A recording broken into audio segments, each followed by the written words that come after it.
Welcome back to the deep dive. Mm. You know, today we're going to be looking at something pretty disturbing, something called deaths of despair. Yeah, it's a term that, maybe a lot of people haven't heard of, but it's a really striking way to describe this kind of silent crisis that's been happening in America. Mm. And to help us unpack this, we're going to be taking a deep dive into a book by Ann Case and Angus Deaton called Deaths of Despair and the Future of Capitalism. And they've done some really groundbreaking research into this whole phenomenon, looking at, what are the trends, what are the causes, and what are some potential solutions. Right. Yeah, and I think it's important to emphasize right from the start that this isn't just about, cold hard statistics. We're talking about real people here, real lives being cut short by, this sense of hopelessness. Absolutely. This is, a human tragedy. Yeah, so let's just jump right in. What exactly are deaths of despair? So it's a grim term, but it refers to deaths that are caused by suicide, drug overdoses, and alcoholic liver disease. Okay. And what's really alarming is the sharp increase in these types of deaths among white, non-Hispanic Americans since the 1990s. And that's a really stark contrast to what we're seeing in other developed nations, right? Yeah, exactly. And many other developed countries, these rates are actually going down. Interesting. So it really seems to be something that is particularly affecting America. So a uniquely American problem. It seems so. Which, begs the question, why? Why is this happening here? Right. And the book really dives deep into some of the potential causes. It does. And it's not as straightforward as you might think. No, it's not. So what did Case and Deaton uncover in their research? What are some of the key findings? One of the things that really surprised me was that, some of the common assumptions about what's driving this like poverty and income inequality, they don't fully explain the trends. Okay. Those factors definitely play a role.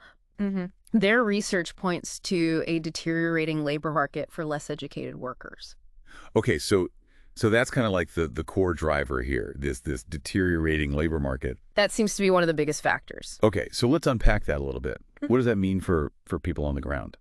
Well, imagine a world where, finding a decent job, a job that pays a living wage, that offers benefits, that gives you a chance to get ahead, that's becoming harder and harder.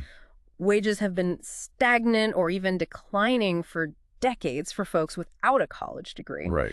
And at the same time, the cost of everything, housing, healthcare, education, all of that's been going up. Of course, yeah, that's just a recipe for financial stress. Exactly. But how does that connect to deaths of despair? How do you go from financial worries to this deep sense of hopelessness? Well, think about it. If you're working hard, but you're still struggling to make ends meet, if you don't see any real prospects for a better future for yourself or for your kids, that can be incredibly demoralizing. And it can lead to a feeling that, your life has no purpose, that your work doesn't matter. Yeah, I mean, there's that anecdote in the book that really stuck with me from James Bloodworth's work, where he talks about Amazon warehouse workers feeling less pride in their jobs than coal miners once did. Yeah, it's a powerful image, and it really highlights how the nature of work has changed for a lot of people. Yeah, and it's not just about the paycheck, right? It's about having a job that provides some sense of dignity. Absolutely. A sense of accomplishment, a belief that what you're doing actually matters. Right. And for a lot of Americans without that college degree, those opportunities are just disappearing. They're becoming harder and harder to find. Yeah. And that brings us to another really important factor in this whole equation, and that's the American healthcare system. Right. Which Case and Deaton don't mince words about. They call it a reverse Robin Hood system. What do they mean by that? Well, instead of taking from the rich and giving to the poor, it's actually doing the opposite. It's transferring wealth upwards. Wow. It's further burdening those who are already struggling. So how is healthcare contributing to this rise in deaths of despair? Well, think about the crushing weight of medical debt. The fear of losing your job and with it your health insurance.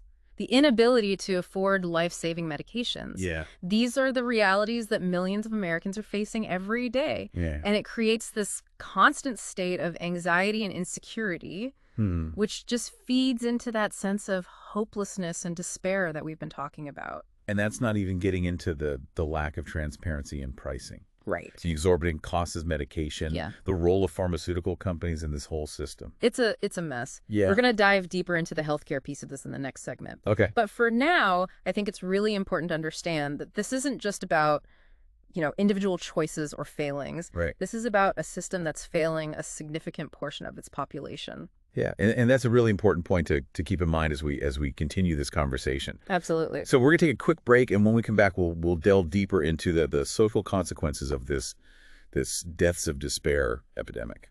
Sounds good. One of the things that I found really fascinating in the book is how Case and Deaton connect these labor market problems to the unraveling of America's social fabric. Oh, that's interesting. So what's the connection there? How do those two things tie together? Well, when you think about what happens when good jobs start disappearing from a community, it's not just about people losing income. Right. It's also about a loss of identity, a loss of purpose, and that can lead to a decline in social connections. So it's like this kind of domino effect, economic hardship leading to social breakdown. Exactly. And Case and Deaton point to some pretty startling trends that illustrate this. Like what? Well, for example, marriage rates have been steadily declining, especially among less educated Americans. Yeah. At the same time, out-of-wedlock births are on the rise. Yeah. I mean, if you're struggling to make ends meet, starting a family might not seem like a wise decision. Right. And it's not just about family formation. They also talk about a decline in what they call social capital. Okay. Things like church attendance, union membership, these things that used to provide people with support networks a sense of belonging. Right. Those are on the decline, too. So it's like the very foundations of community life are kind of eroding. That's what they're suggesting. Yeah. And when you combine that erosion of social capital with economic instability and a sense of being left behind, it creates fertile ground for despair to take root. That's a really sobering thought because, we often think of despair as this individual struggle. Right. But this suggests that it's much more deeply intertwined with these larger societal forces. Absolutely. And the book goes on to explore some of the really devastating consequences of this unraveling of the social fabric. Oh, wow. So what are some of those consequences? Well, one of the things they look at is the issue of pain, both physical and psychological pain. And their research shows that Americans, particularly those without a college degree, are reporting higher levels of pain than ever before. Yeah, I can see how that makes sense. If you're constantly dealing with stress, job insecurity, lack of support, it's going to take a toll on your body and your mind. Exactly. And this is where the story takes a really heartbreaking turn. They uncover a direct link between this experience of pain and the rise in addiction. That's a connection that we hear about a lot these days, especially with the opioid epidemic. Right. People in pain, often desperate for relief, turn to opioids, sometimes not fully understanding how addictive they can be. Right. And the book really explores how this cycle of pain and addiction is feeding into this deaths of despair phenomenon. So it's like this vicious cycle. Economic hardship leads to social isolation and increased pain, which then drives people towards these self-destructive behaviors like drug and alcohol abuse.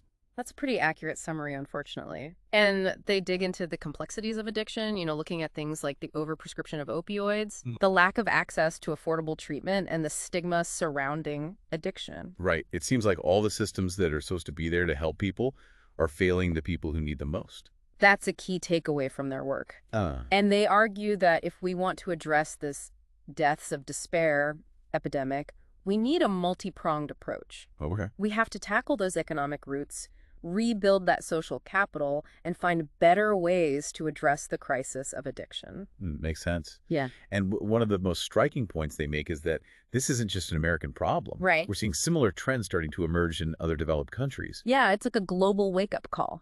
Countries with weak social safety nets, rising healthcare costs, a growing gap between the rich and the poor. They're starting to see the early signs of what could become a global deaths of despair epidemic. So the American experience is a cautionary tale for the rest of the world. Exactly. Yeah. It shows us what can happen if we don't start prioritizing policies that promote social mobility, economic security, and a sense of shared prosperity. It's a powerful message and a reminder that we can't afford to ignore these trends. Absolutely.